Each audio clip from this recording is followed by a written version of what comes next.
Order! Order! You are an incorrigible delinquent at times. Behave yourself, man!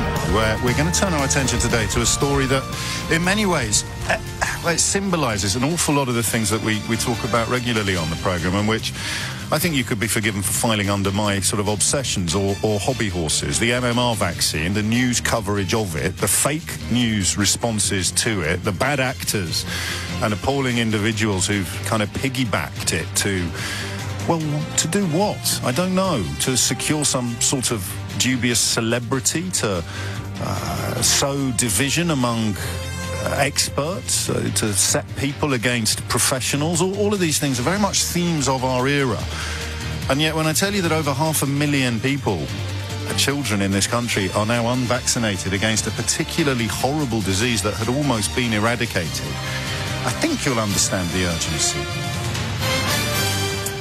500,000 children haven't had the measles jab. And do you know, I think part of the problem here is that even I, and I don't mean that in an arrogant way, I like to think I'm always very open and honest when I'm being arrogant. I'm not currently being arrogant. When I say even I mean somebody who rails furiously against the absurdities of false equivalence on a regular basis. But I hope you find this interesting. This is sort of how our business works. Even I have in the back of my mind somewhere a voice that says, oh yes, but on the other hand. Do you see what I mean? And when I started doing this job, or during the course of me doing this job, the Daily Mail came out against MMR vaccines. Before the Daily Mail went completely toxic. And when you see stuff like that, you kind of think, well, then we must reflect both sides. There's a former presenter on this programme who got into awful trouble by essentially arguing the anti-MMR position, or the anti-science position, or the anti-facts and evidence position. This is many, many years ago, just to give you an idea of the scale of the story. And I had some sympathy for them at the time, because I felt that we were being paid sometimes to reflect both sides of a debate. But sometimes there aren't two sides, you know? That's the thing, isn't it? That's the thing. For the record, and I hope this doesn't constitute thin ice, intellectually or philosophically, for the record, I think there are, in the future, probably going to be revelations, medical and scientific revelations, about the relationship between the gut and mental health. I think it's going to be one of the biggest areas of exploration and discovery of our era. But that's not what this story is about. There is no link between the MMR vaccine and autism. There are hundreds, if not thousands, of parents whose child was diagnosed as autistic within hours or days of the vaccine being administered. And I'd like to apologise now if ever I was dismissive of those people's pain, when all I meant to be was dismissive of their position. It's a crucial point, I hope to make. The pain you must feel when your child is diagnosed. In the first instance, hopefully you'll both reach a point where, like the magnificent Greta Thunberg, you come to see the autism, in her case Asperger's syndrome, as a superpower, as a gift that allows you to see things from outside the box. I wanted actually today to have a conversation about whether Greta's astonishing advocacy and passion is in some way enabled by her Asperger's syndrome, whether a sort of a person who didn't have the condition would have buckled under the kind of abuse and stress that she gets, or perhaps more pertinently, because the abuse and the stress is quite a recent and very sadly British phenomenon, the scale of the problem just puts the rest of us off. I've said it with a degree of shame, but sometimes you see the mountain and it's so flipping high, you think, well, I'm never going to get to the top of that, so I'm not even going to bother starting to try to climb it. And I think that probably explains a lot of attitudes of good people to climate change. A degree of weakness, intellectual or moral weakness, and possibly Asperger's allows you to short-circuit that particular bit of wiring. I don't know. I think it's important that we can be honest with each other. But in the first instance, you get that diagnosis, and it breaks your heart, because you think it will limit and compromise your child's ability to be happy. And there's a great phrase, I don't know if you're familiar with it, and I'm not suggesting it's 100% true, but there's a phrase for parents that you can only ever be as happy as your unhappiest child. And when you have a diagnosis like this, or when you have problems such as these popping up in your children's lives, then I understand how painful that must be. But it doesn't change the science.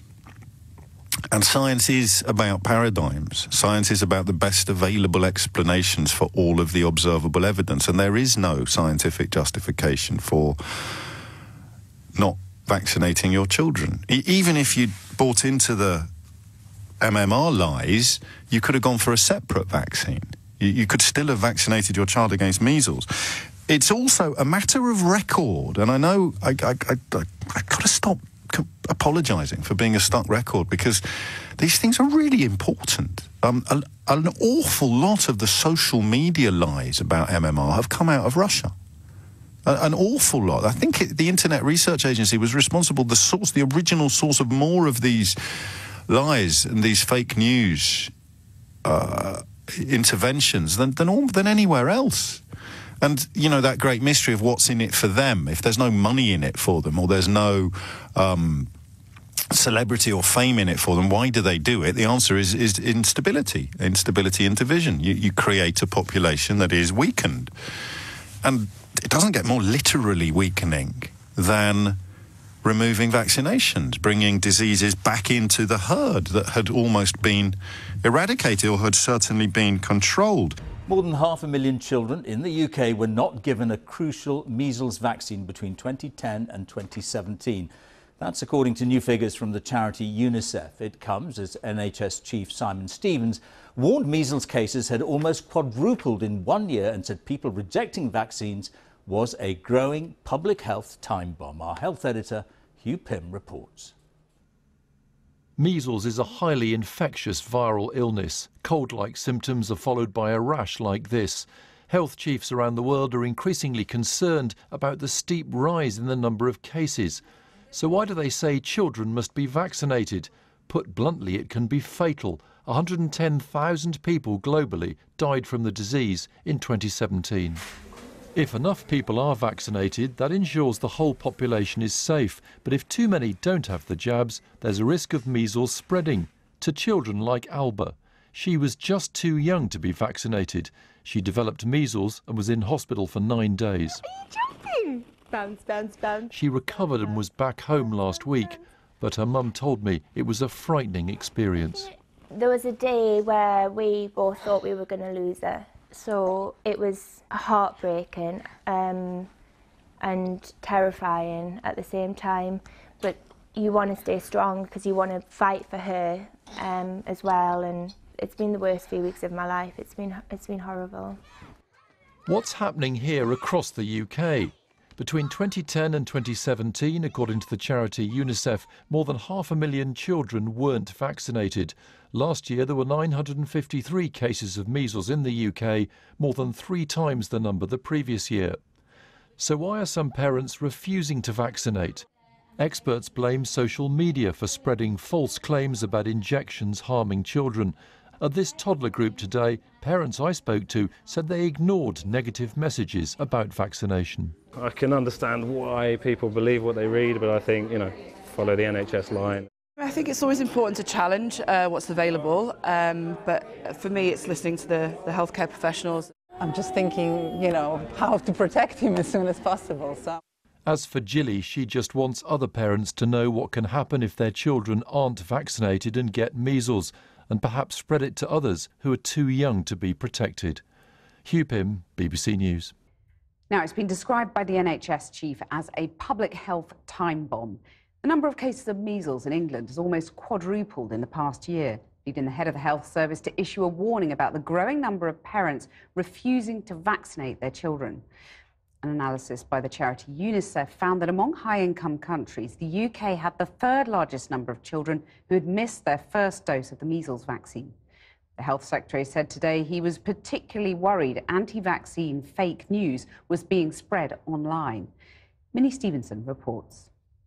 You do not have to panic about measles. How dare you cripple and maim and murder the minds of our children? I used to think vaccines were safe, and now I know that they are not. They may have faith, conviction, but to their critics they're known as the vaccination deniers, accused by leading health figures of risking lives and spreading misinformation online in an era of fake news.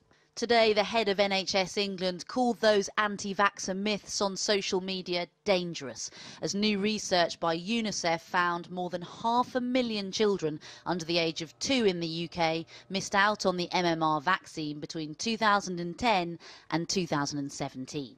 And you don't need a degree in data science to see just how steeply cases of the virus rose in Europe last year. Sarah Walton was left severely disabled when the measles she had as a child returned. Her mum, Jo, says she wished she'd known just how dangerous the infection could be.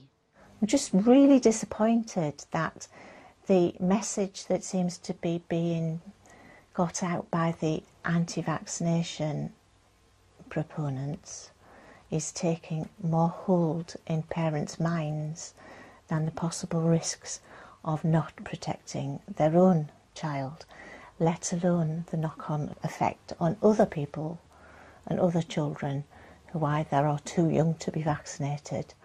Measles, mumps and rubella given together may be too much for the immune system of some children to handle. In the UK, distrust in vaccines can be traced to more than 20 years ago, and the now discredited theories of Andrew Wakefield, whose Lancet paper became the talk of parents in the playgrounds. He claimed there was a link between the MMR vaccine and autism. A huge drop in vaccination rates followed.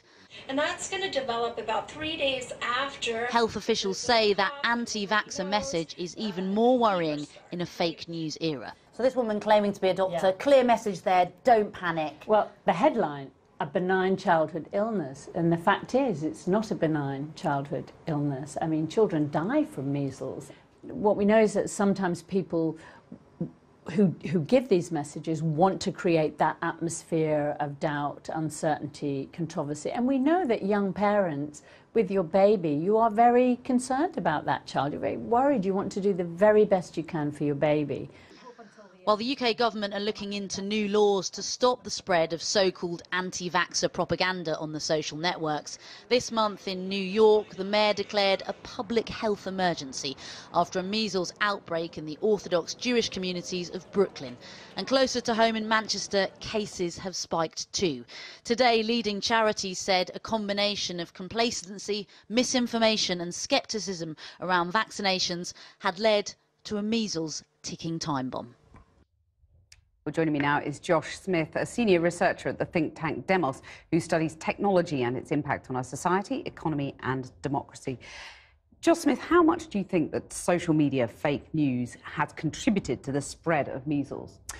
Well, we've known for some time that people are being exposed to negative messaging around vaccination on social media. I think one study suggested that 2 in 5 parents had at some point seen this kind of content. There have been studies between the links between online talk about vaccination and your exposure to that and your decisions to then vaccinate your kids, which is tenuous at the moment, but they suggest that there is a connection between them. So how do you combat that? Well, so this content is exactly the kind of stuff that does really, really well online. I mean, take, for example, a really emotive picture of an ill child and a claim that vaccines have done that. It's emotive, it's visual, it's a human story. And you can't necessarily tell that it is fake news. I mean, it's hard to tell whether it's truth or not. Right, and it's really hard not to want to empathise with someone who's, you know, claiming to have been through all this hardship. It's also exactly the kind of stuff that social media platforms are designed to surface and to show up in search bars and on the side of your, you know, feed because it's popular. So the algorithm sort of contributes to the spread of that? Right, because the algorithm is designed to promote content which is more likely to be interacted with. And again, if something's emotive or if it's, you know, we know negative messages spread faster than positive messages online. All of these things contribute to make a kind of perfect storm of human and technical drivers to make this content really virulent, if you'll excuse me. So how, just to go back to my original question, how do you combat that, and are social media companies doing enough to tackle this themselves? So I think we know that social media companies, and I'm hesitant to use Facebook as the example here because they've got a lot of resources and a big policy team, but they've thought quite hard about how to remove terrorist content and child sexual exploitation images. Often those get removed from the platform before it even hits it, so we know that something is possible here.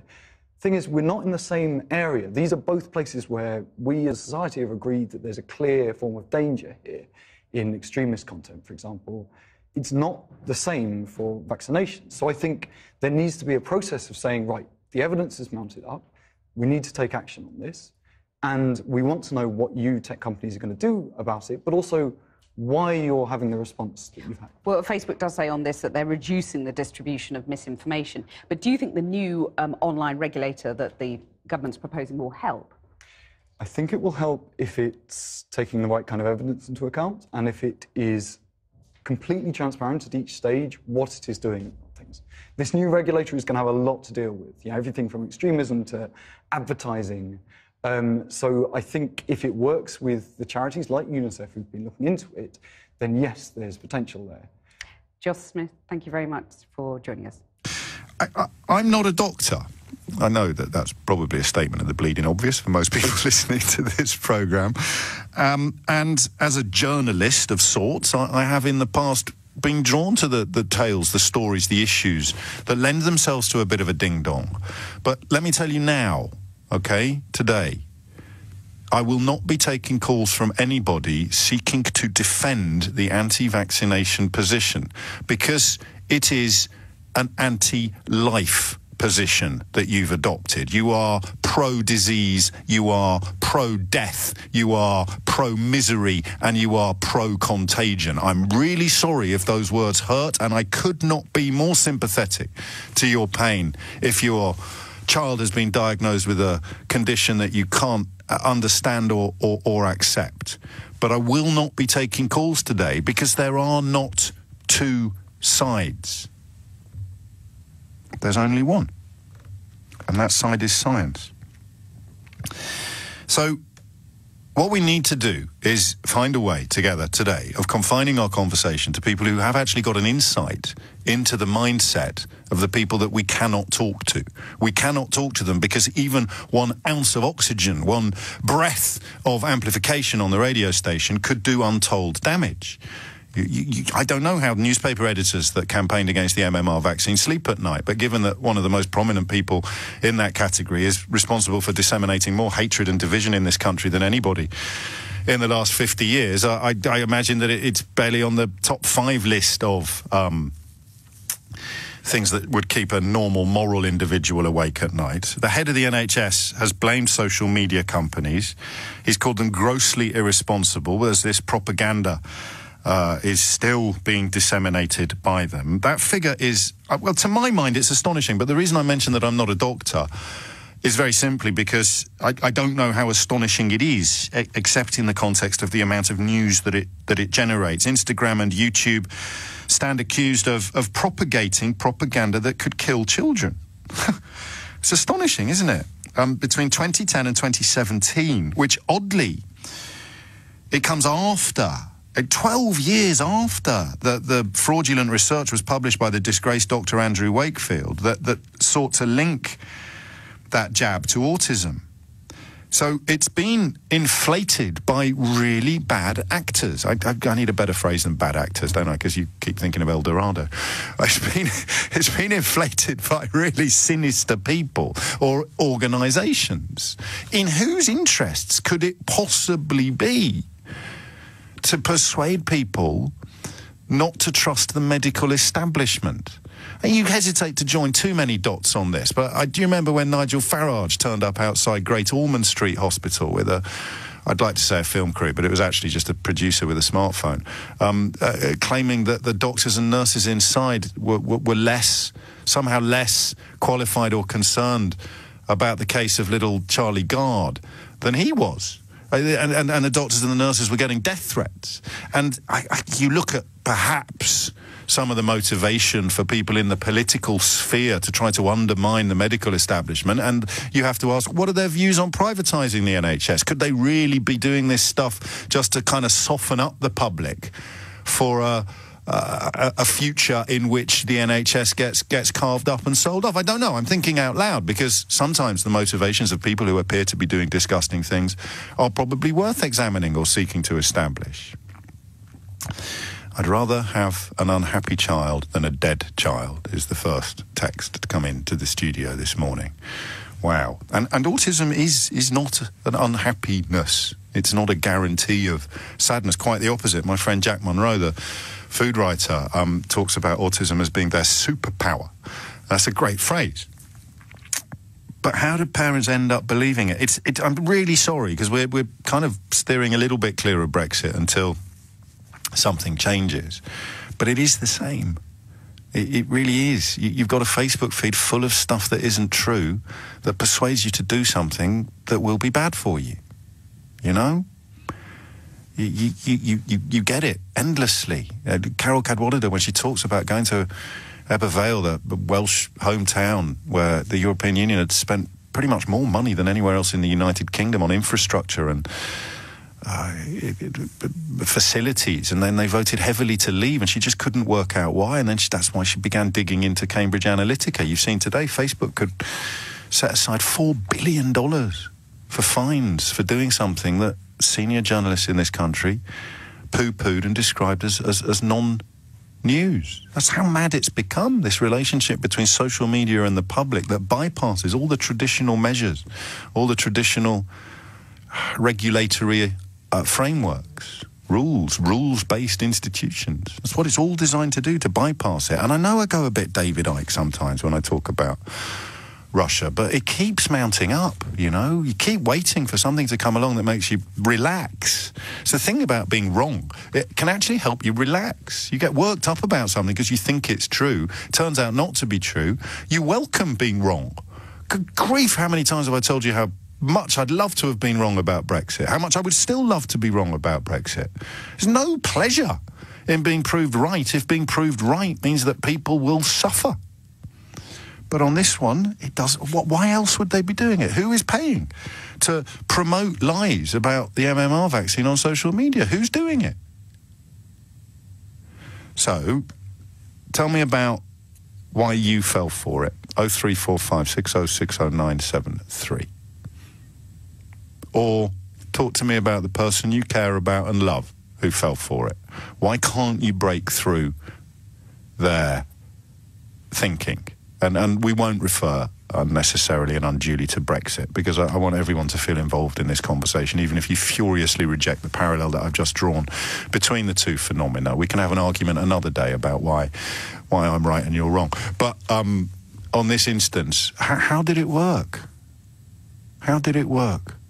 How could anybody, and I think I'm asking you this in good faith, I always try to imagine myself on the other side of the argument and wondering how I could have ended up over there. Now, my kids are bang on age as well for this, but I can't quite imagine how I'd have thought that a Facebook post was more trustworthy than my doctor. I just don't get it. But lots of people listening to this will get it. I stress again, I'm really sorry to exclude you from this, but if you're pro-disease and anti-vaccine, and those things mean the same, you can't call me today, because that's what fake news has achieved. Over 500,000 unvaccinated children, including perhaps yours. And that puts everybody at risk. And it's a stupid and dangerous thing that you've done, but I do still feel sorry for you. I still care for you, but I can't talk to you. Does it happen now? And I think journalistically the trick I missed was the resurrection of the problem, because Andrew Wakefield was disgraced. He was struck off. The Lancet apologised and withdrew the original article based upon fraudulent research that drew a link between measles, mumps and rubella. But that was published in 1998. The number of children left unvaccinated between 2010 and 2017 rocketed, and it has now breached the 500,000 figure. Is that all down to social media? That's my question, actually, I think, today. Charlie's in Bushy. Charlie, what would you like to say? Just that it's entirely irresponsible not to vaccinate your child and your children. I mean, from my point of view, we've got a bit of an extreme perspective, but my son was diagnosed in 2014 with leukemia, and the treatment to treat him was that, obviously, with chemotherapy, he was left totally immunocompromised, so he had no immune system whatsoever. And it was this sort of perspective from other parents that they wouldn't vaccinate their children that would plague our lives for the next 4 years.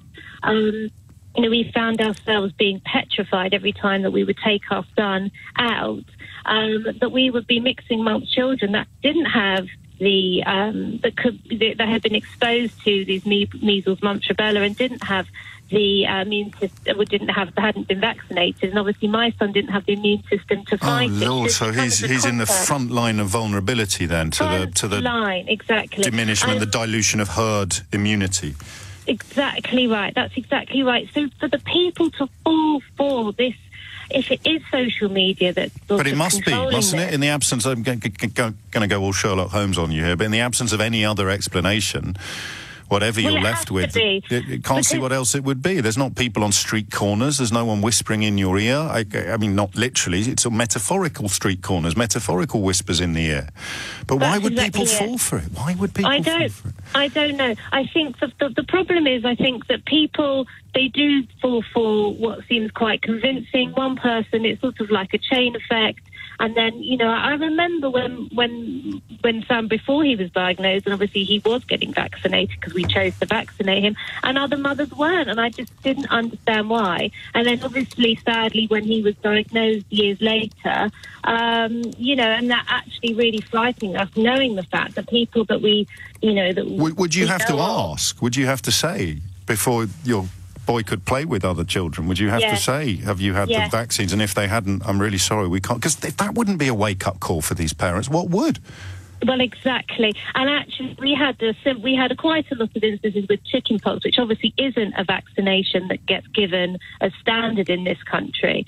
But and that's something that was very lethal to Sam. And if he was to have contact with chickenpox, he would end up being very, very ill.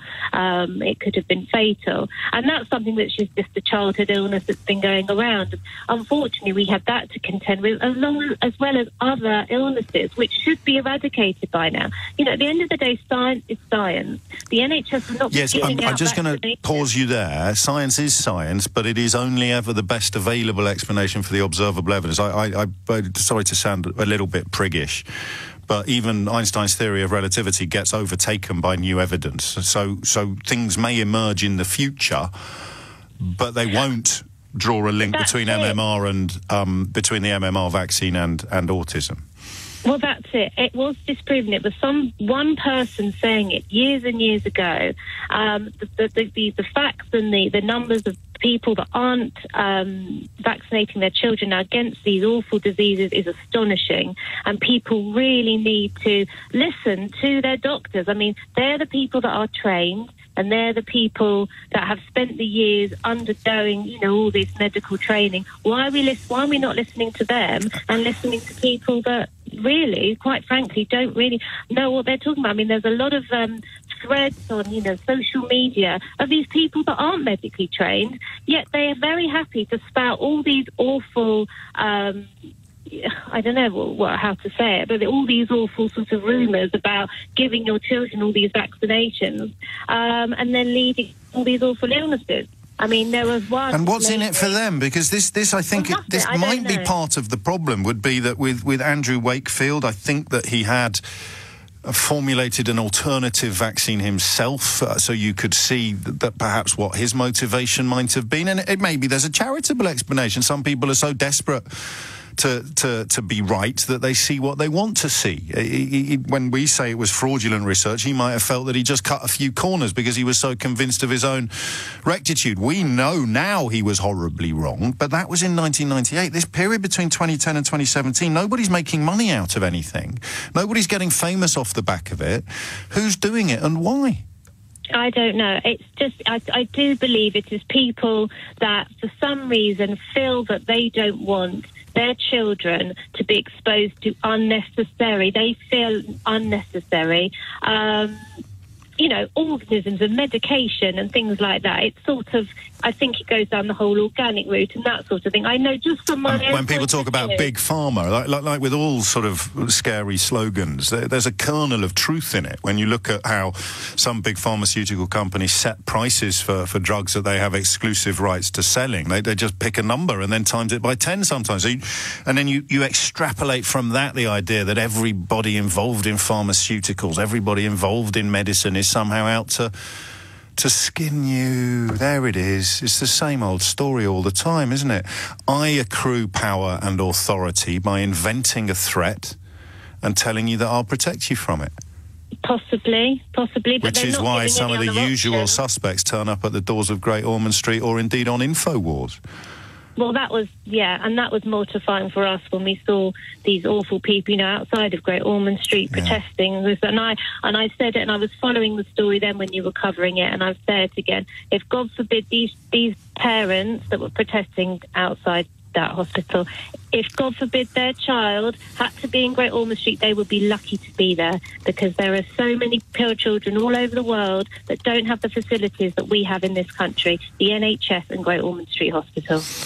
Yes. And you've got to listen to these people. Yeah. You know, you've got to listen to the medical professionals. They know what they're talking about. And no one UK medical establishment closed ranks on Charlie Gard's parents and the state took away their rights. Change required. What a total disgrace. It's a tweet from somebody speaking in this very studio, I'm afraid, a presenter on this very radio station at the time.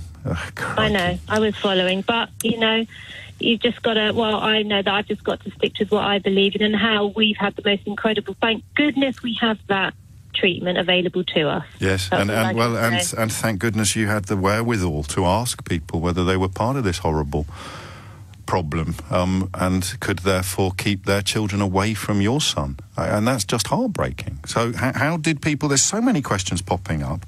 There's always going to be an individual or an organisation that can accrue power and publicity by claiming that there's an enemy over the hill and that only they can protect you from it, whether it is the European Union or whether it is the NHS. It's astonishing. I can see how it worked with the European Union, but how does it work with the NHS? I suppose you call it the medical establishment and start hoping that mugs are going to fall for it. But you're appealing to their better instincts, not their basest instincts. You're making them fear for their children's health and then piggybacking that fear in order to get publicity or profit.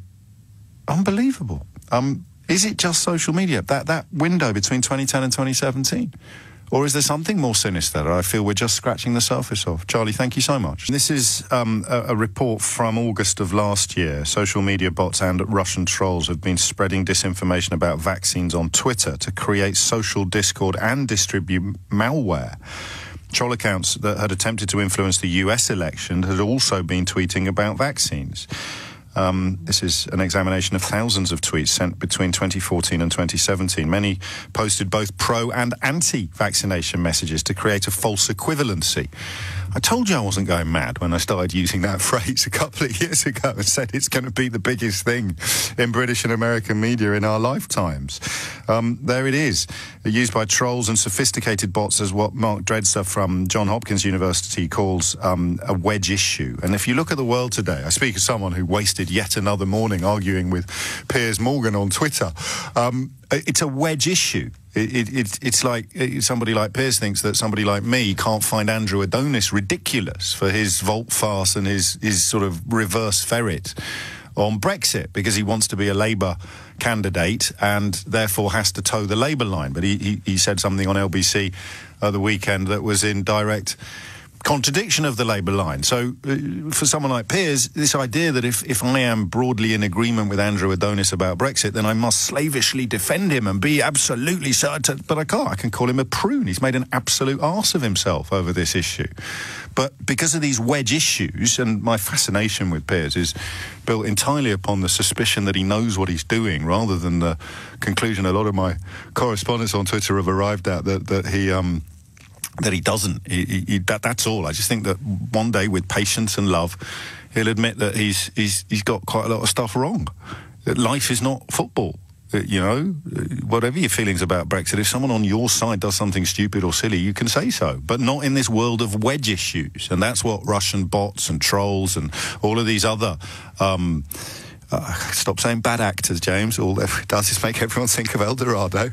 All of these sinister forces, these nasty individuals, the kind of people at InfoWars. Can you think of anyone who pops up on InfoWars from your circle of acquaintance or your circle of radio presenters? InfoWars actively campaigns against vaccines while selling their own weird supplements. And yet people in public life in Britain, prominent political figures, will appear on Alex Jones's programmes, a man that routinely maligns, talking about wedge issues, the grieving parents of murdered children, the Sandy Hook massacre. And yet Nigel Farage will appear on Alex Jones's programme. Quite incredible. You wonder how ordinary, decent people have fallen for a lot of the nonsense, a lot of the lies that are around. You see people doing that, getting treated like relative royalty by the BBC and other broadcasters. What chance does an ordinary person have? I don't know. Answer, not much, but most people can see through it. The problem with the MMR story is that even if most people can see through it, there are now 500,000 people who couldn't. And the fact that their children, well, 500,000 children whose parents couldn't, they're not vaccinated. That puts everyone at risk.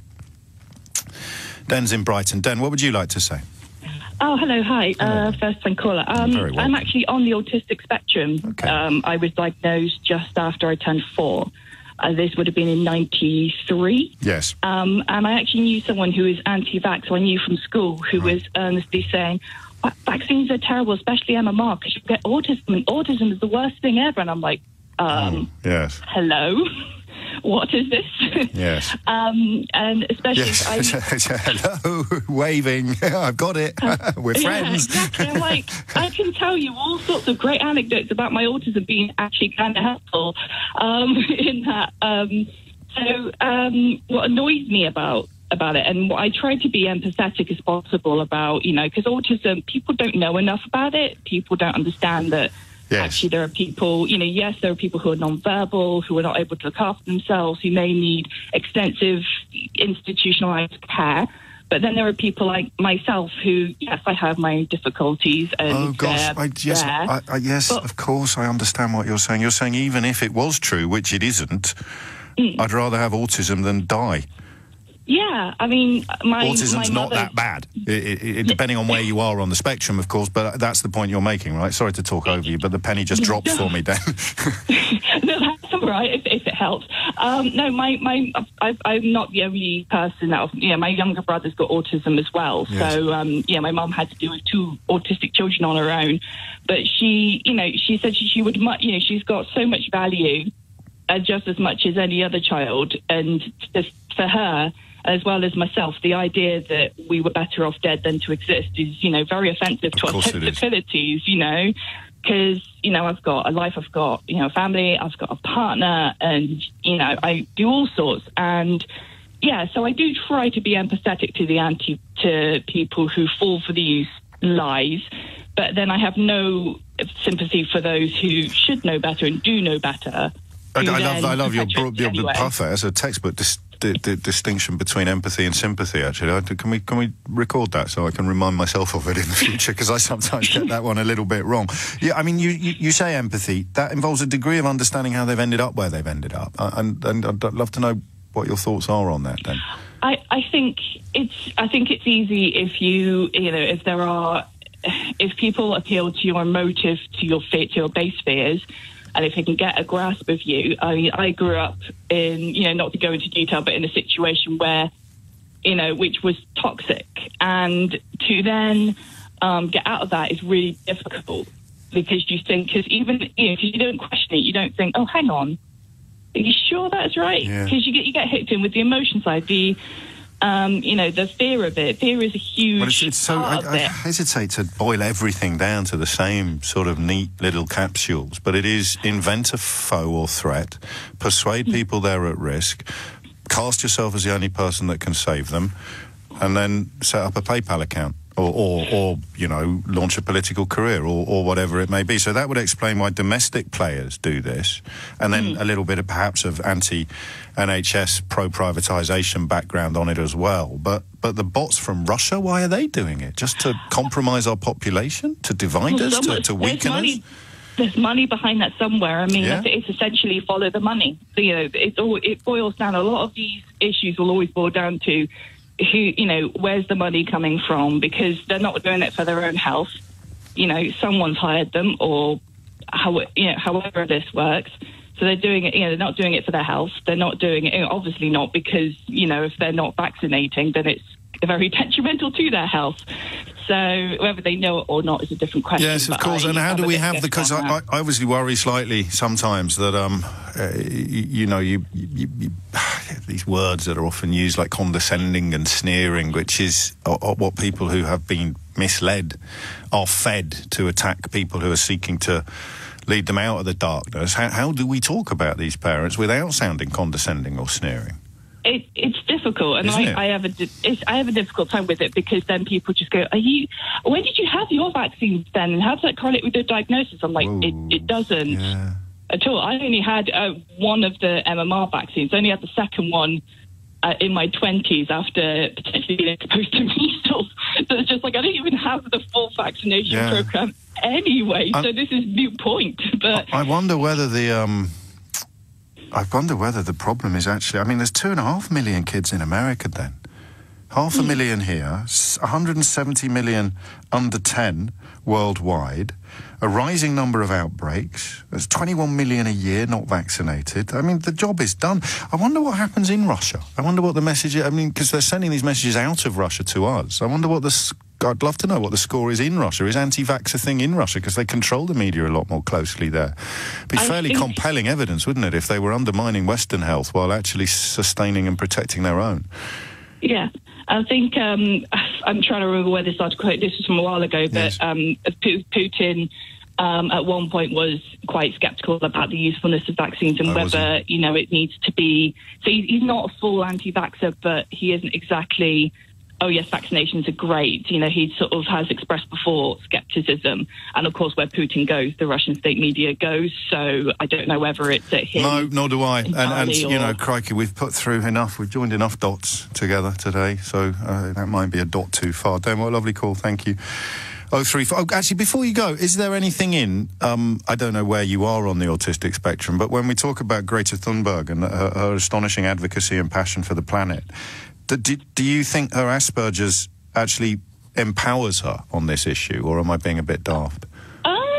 Not entirely daft. One of the things and I've noticed in all the people I know who are autistic, not just my brother, but various different friends, is we are unbelievably stubborn and determined. Like there is a sense of, do you know what, I don't actually, you know, because we've had to face so much in our lives. We've had these extra difficulties and the society stigma and all that. I don't know what it's like where she's from. So, you know, it could be very different for her. But for us, you know, we've had to deal with all these different obstacles, and we're just like, do you know what? Don't. You know, you can. Well, you're used to climbing mountains. You're used to climbing mountains as well, so you're less likely to be cowed by the size of the next one.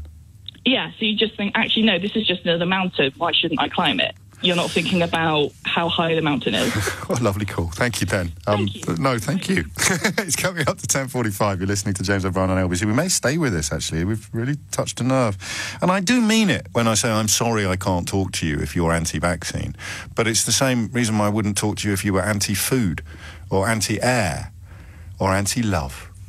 It's 10:45. Where the vaccine deniers, someone's pointed out, don't say anti-vaccine, because being anti-something isn't necessarily a definition of badness. You're probably right. It's probably too late. I saw today allegations that a candidate in the forthcoming elections had expressed a belief that, and this is the words that were used in the report that I saw, child pornography should not be banned from the internet. And I found myself remembering a promise that we made to each other some years ago, and we haven't kept, we've forgotten. We wouldn't use that phrase again, because it's utterly misleading. It's not child pornography. It's images of children being sexually abused, more often than not. Or images of children being used for sexual gratification by paedophiles. child pornography almost softens the blow. And I think you might be right, actually, about anti-vaxxers. It's vaccine denial. It's like climate change denial, reality denial. And it's so widespread now that we may be asking this question too late. How do you get the genie back in the bottle? And the answer to that question must lie in speaking to people that have fallen for it. I will briefly reject the suggestion on Twitter that the definition I just gave of inventing a threat and then setting yourself up as a saviour is a description of how religions come into being as well. I don't think it is. I genuinely think that everyone would benefit from reading, in my case, the Gospels more. Jesus' message isn't built on fear. It's been subverted and debased by various people over the years, best summed up in the line from all creatures great and small, all things bright and beautiful, that doesn't get sung anymore. The rich man in his castle, the poor man at his gate. God made them high and lowly, something estate. So this Victorian Christianity, faux Christianity, false Christianity that claims that inequality is God-made inequality. The poor are always with us. You know, that kind of thing gets subverted. But I don't think you should necessarily have such a negative view of all religion. Jesus didn't set up a threat and cast himself as the saviour. He just talked about sin, which is real. And persuading people not to vaccinate their children is actually sinful. It's arguably child abuse. Something else on Twitter today suggested that parents who don't vaccinate their children, I guess you have to make it compulsory. And if parents refuse to do it, do you take them into care? Do you take I don't know. How do you get the genie back in the bottle? And why has it been so successfully let out? Speaking of protest, speaking of beliefs, Rachel Venables is on Fleet Street, which I presume is a dream come true. Protesters have chained themselves together in the road outside Goldman Sachs. Surely there's some glue as well, Rachel? Yeah, I think there's quite a bit of glue as well, yes. They've got these sort of plastic tubes that are linking their arms, that have tied their arms together. There's about 10 of them lying on the road from one side of the pavement to another, just outside Goldman Sachs. You have to feel a little bit sorry for the protesters as well, actually, because they lay down in the road around 10 o'clock and then the heavens opened and it's poured down with rain on them. So a lot of them are now soaked through. They're lying under umbrellas. And it looks as though actually have just started to be removed by the police. I'm looking now at around a dozen police officers have just moved to the person who's at the very end of the chain. They look like they're working on the chains, the glue, whatever it is that's linking this person to the person next to them, and they're going to be carrying them off and arresting them. So yet more arrests, more disruption. And as I walked up Fleet Street from St Paul's Cathedral, I just passed dozens and dozens of buses, all sat idling completely in stationary traffic here, and it's been this way for around an hour. Not just thanks to these protesters, but a number of other groups have been swarming the streets all around the City of London, just in honour, really, of their last day. They're determined to go out with a bit of a bang. I think that's fair to say. I'm joined by one protester, Ocean. Now, you're not actually lying on the road, but you are here in a supportive role, is that right? Yeah, that's right. I'm here because you need solidarity, you need that group mentality. It's all of us here together, supporting each other, here to support the people of the planet as well. We're not here as an isolated group. We want people to join us and realise what we're doing involves everyone. Now, how are you feeling approaching the last day of this wave of protests? A number of people I've spoken to today seem to think it's a bit of a shame, it's a waste, you should continue. What's your stance on it? Ultimately, the stages of negotiation have to come into play. So after all the actions that we've taken all last week, especially, negotiations with the government have started to have that little discourse with them. And ultimately, if they do have conversations with us and we do start getting somewhere about climate change, then we won't need to do this kind of action again. But then again, if it doesn't happen, we're ready, we're here, we will do more until change is made for the better. Has it worked so far? Are you happy? Because, I mean, countless people have been affected. Millions of people have been late for meetings, for interviews, for hospital appointments. You've got so many people now just stuck in traffic, furious here, people walking past us on the pavement. Has it worked in your mind? It has. We've actually had a growth rate of like an exponential growth rate. More and more people have got involved, realised that what we're doing is worth it. We don't want to be here, we don't want to be disrupting people's days, but it has got to the point where if we don't do anything, there'll be greater disruption coming, and it's literally just round the corner from climate change. We can't not do anything. We have to stop the government, we have to stop people's lives, we have to stop life as we know it, because it's going to end, and in a much more violent way if we don't. And more things planned, as you mentioned, in the future. So the idea, James, is that today they are wrapping up, as I say, ending with a bit of a bang, with lots of protests and events like this tackling the financial district. There's going to be a sort of closing ceremony at 5 p.m. today, and then they're going to be closing down their 2 protest camps at Parliament and Marble Arch. But the threat very much is to the politicians: if you don't do what we ask for, if you don't start to make steps, we will be back. And do we know when or where? That's anyone's guess, really, isn't it? I think the plan for many of them is to go back to their communities now. This has been very London-centric, and most people have come from all around the country. I think, Ocean, you were telling me you're from Bath, is that right? Yeah, that's right. So you've got people like Ocean who's going to go back to their communities and start to build protest movements there. So it may be that next time we talk about the big wave of Extinction Rebellion protests, whether it's in a few weeks or a few months, it's happening all across the UK, not just in the city. Rachel Venables live from Fleet Street with some of the Extinction Rebellion protesters who are sort of doing a lap of honour, as it were, before slinging their hooks, slinging their collective hooks. And I guess we should... I don't know, to be honest with you. Sometimes it's important to say I don't know. What they're doing is clearly very important, but I'm not going to pretend I'm not relieved that they're knocking it on the head now. The mission has hardly been accomplished, but my goodness me, I don't remember the last time we talked about it on quite this scale. And even a full-fledged snowflake like me still gets shocked by the lengths that older, usually, well, you're just talking about old white men attacking people, old white men in my profession, not all of them, but I'm an old white man, but attacking a 16-year-old girl with Asperger's syndrome. It's quite incredible. Where does it end? You know? They say disabilities are next on the list. Once you've normalised racism, you go after people with disabilities. I'm not going after her because she's disabled. Well, I've read a couple of articles that pick upon. There's a tweet yesterday praying for her to have a meltdown live on television, which is a specific... That was a woman, actually, to be clear, just to make sure I'm being equal in my criticism. That's a specific term in the context of autism. It has a very real meaning. I hope that the person who posted it doesn't understand or realise that, but who knows these days? And then some of the usual suspects. There's one claim as well. Her mum, it turns out, was in the Eurovision Song Contest, which apparently means she's not to be trusted or not to be respected. I genuinely don't get that bit. I think I get a bit of it. What it usually means is that nobody's allowed to criticise the status quo if they've done all right. It's the same mindset that pops up the phrase champagne socialism. So if you haven't done all right and you criticise the status quo, that's the politics of envy. If you have done all right and you criticise the status quo, that's champagne socialism, which means nobody's allowed to criticise the status quo. And who benefits most from the status quo? Well, the people who've got the most within the status quo. But that idea that because her mum was in the Eurovision Song Contest, she's not to be trusted. I nearly said bad actor. I don't get that. I really don't get that. But of course, all the people who are somehow claiming that there's a bloke, I can't remember his name, he's all over Twitter because he made an absolute plum of himself, saying, oh, you couldn't make it up. Her mum was in the Eurovision Song Contest, if that undermines her position. When these people find out that David Attenborough, wait for this, actually grew up on the campus of a university where his own father was the principal.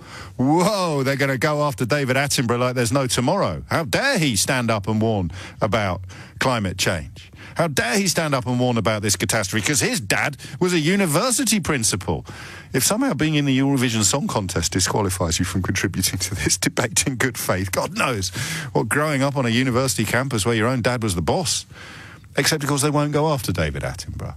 They'll go after a 16-year-old girl with Asperger's syndrome. I'll leave you to work out why. It's coming up to 11 o'clock. I will take a couple more of your calls on this because we've unearthed something of a rich vein, but we haven't got proper answers, and yet it is a hugely important story. UNICEF warning, 170 million children under 10. Historically, the most civilised countries, by which we generally mean wealthy, are best at this kind of thing. They have the best health care. So why would Russian interests be served by endangering the lives of British and American children?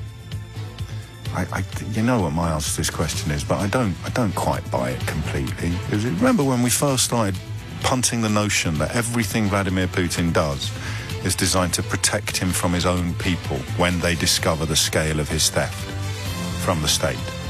he'd go the way of his mate in Ukraine with the golden pirate ship. So everything he does is designed to do that. And the most effective way of doing that is to destabilise the West, which is where the Russian people would look for an example. Well, they're not going to get much of an example from us in the world of Trump and Brexit. A couple more calls on this MMR horror, and then the next question, of course, will be about Scottish independence and Nicola Sturgeon's hopes for another referendum. 3 minutes after 11 is the time. Let's go to Patrick, who's in Richmond. It's an examination of how the genie got out of the bottle on such an epic scale, Patrick, and also perhaps how we might get it back in.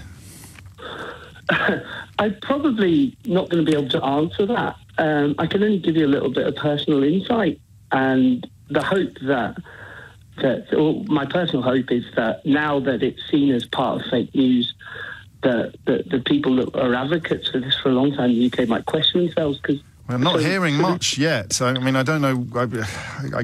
Sorry, can you hear me now? Yeah, no, I mean, I'm not hearing much condemnation. I don't mean you. I can't hear you. I'm not hearing people changing their views, as it were.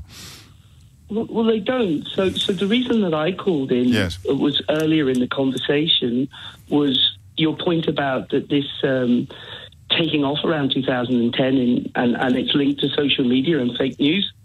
And my personal circumstances were that my boy was born in 2007, and the reason that he's not vaccinated, or not my other children, I'm no longer married, but the reason was homeopathy.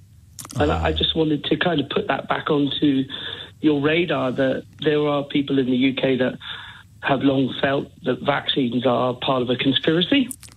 And from personal experience, I tried to work with that. And being a kind of liberal guy, I tried to sort of order what vaccines were most important and what's are least important, and work with my ex-wife to see where the danger was. And she was resistant to all of them, was she?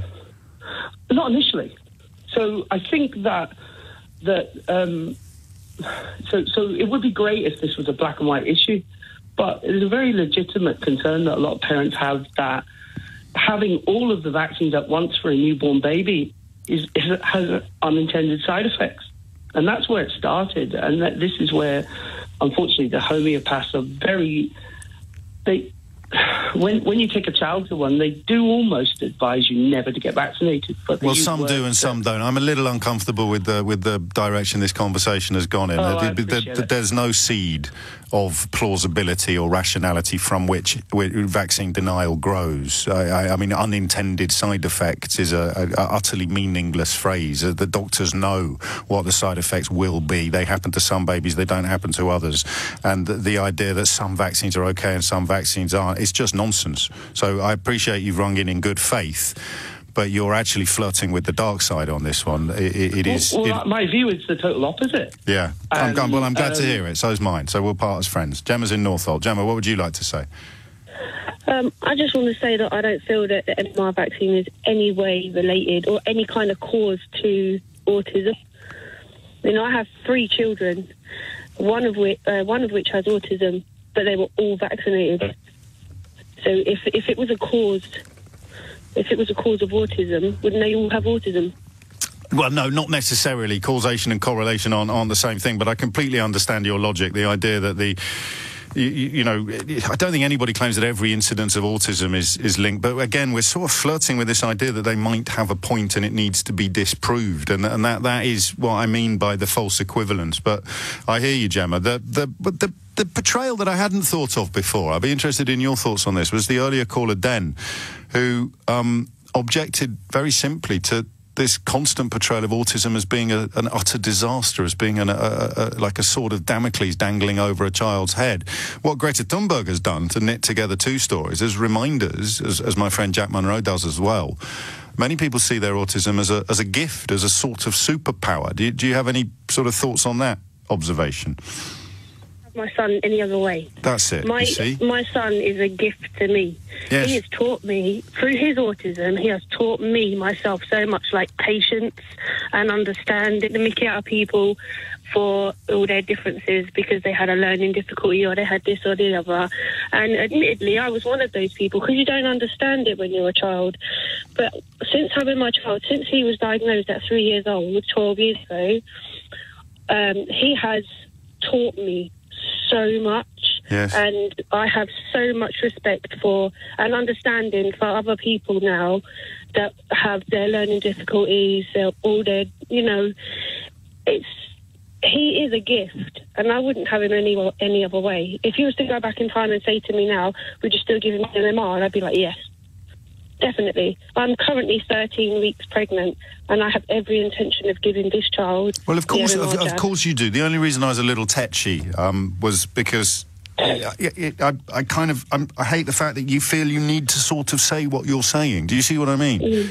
It shouldn't even be a debate, but in your mind it is. People that don't understand exactly, autism. exactly, and I think very rarely do I feel the best way to deal with the people who are wrong is to completely ignore them. Very, very, very rarely. In fact, I spend my life engaging with people I disagree with. But on this one, if you just give them an inch.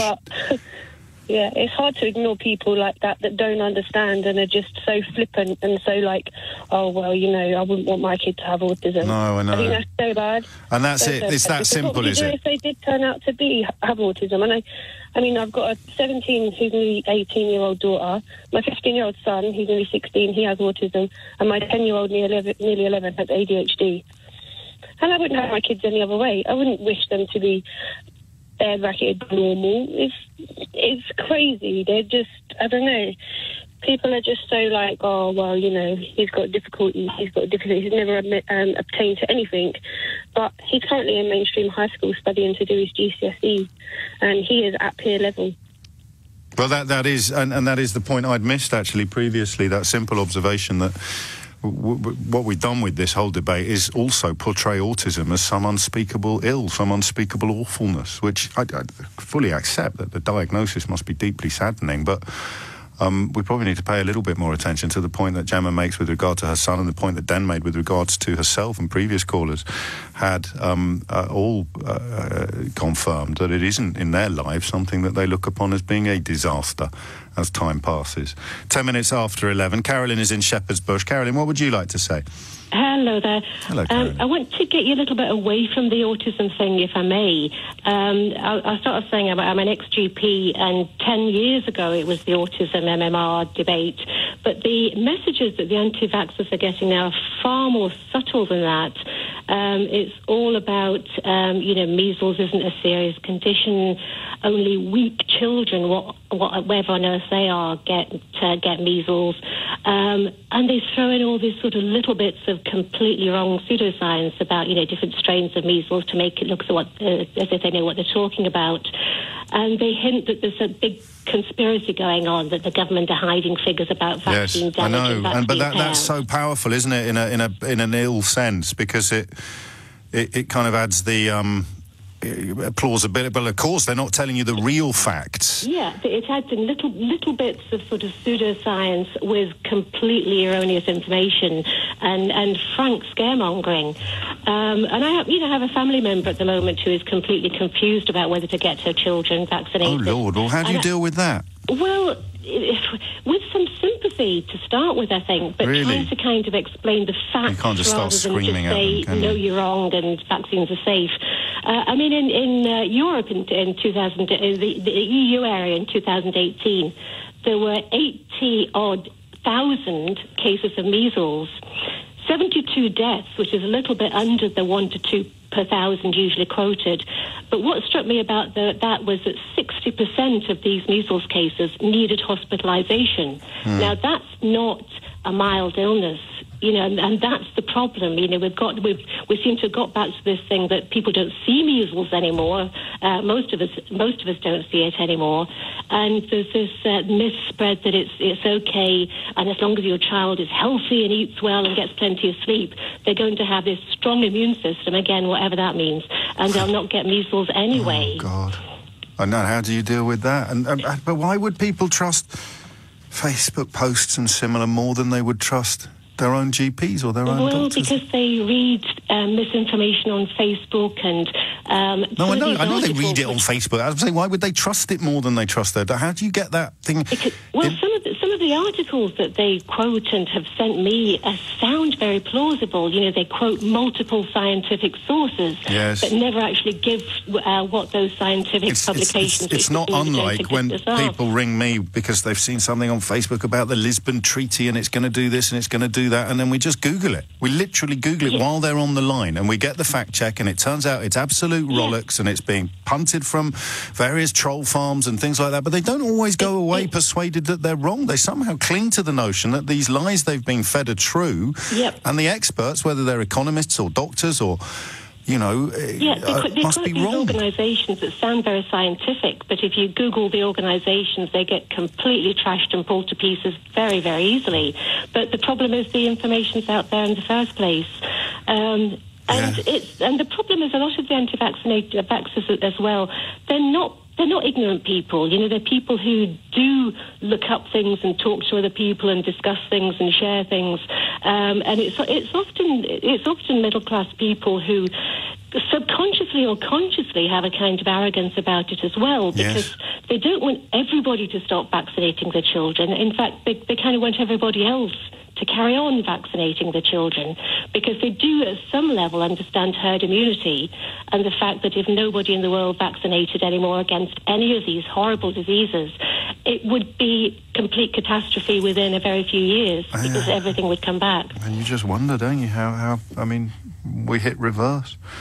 We really do. Last word on this to Mary, who's in... I'm just going to tell you that Joe Biden has announced his bid to become US president in 2020, which... I thought he already had. I thought he'd done that earlier this morning, but it's appeared in front of me as breaking news. So Joe Biden, who was, of course, Barack Obama's vice president, has announced his candidacy for the 2020 presidential election, which, incidentally, will go the same way as the last presidential election, if we don't get a grip on the stuff that we're talking about today. The way that social media giants have unwittingly become conduits for complete lies and nonsense to make its way into the homes of voters, or indeed of parents contemplating whether or not to vaccinate their children. Millions and millions and millions of lies. Why have they been put there? Well, you ask yourself, why was Russia so keen to help Donald Trump become president of America? One thing that is clear from the Mueller report is they were absolutely desperate to help him and to frustrate Hillary Clinton. And why would Russia be so desperate for British and American children to stop being vaccinated against MMR, against measles in particular today? I don't know. I accept the slightly lazy but probably correct conclusion that a destabled West is great for a corrupt East. And after 11:15, we'll go north to Scotland, where it pains me to say Nicola Sturgeon's case for a second independence referendum in Scotland is getting stronger every day because of Brexit, which is now heading pretty quickly towards deserving the description of having broken just about everything.